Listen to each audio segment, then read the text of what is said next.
कर्मचाऱ्यांवर कोसळणार बेरोजगारीची कुऱ्हाड।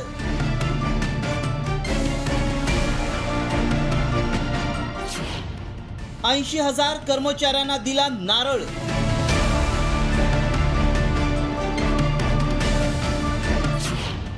आयटी कर्मचाऱ्यांची नोकर कपात।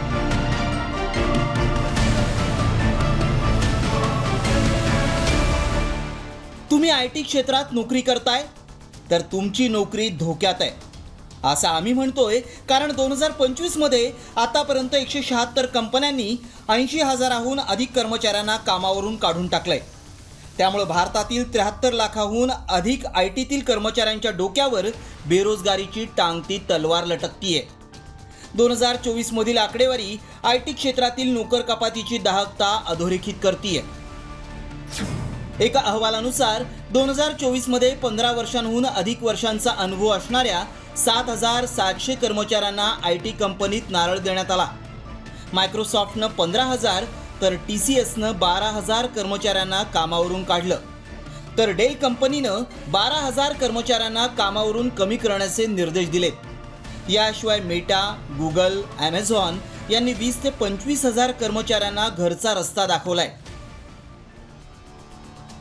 दरम्यान उद्योगातील मंदीचं वातावरण आणि बदलतं तंत्रज्ञान यामुळे भविष्यात अजूनही मोठ्या प्रमाणावर कर्मचारी कपात केली जात असल्याचा दावा नॅस्कॉमनं याआधीच केला होता।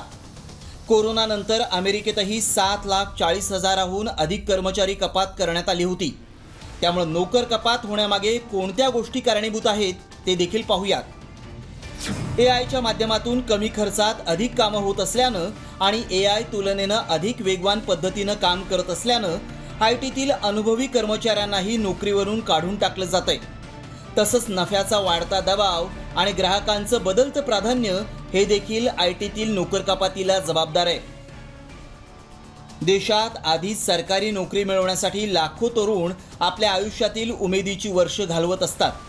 त्यात 2025च्या चौथ्या तिमाहीत फक्त 13,935 कर्मचाऱ्यांची आयटी क्षेत्रात भरती झाली आहे। त्यामुळे आयटीसह इतर क्षेत्रातील नवोदित आणि अनुभवी कर्मचाऱ्यांनीही बदलत्या काळानुसार नवकौशल्यांवर भर द्यायला हवा।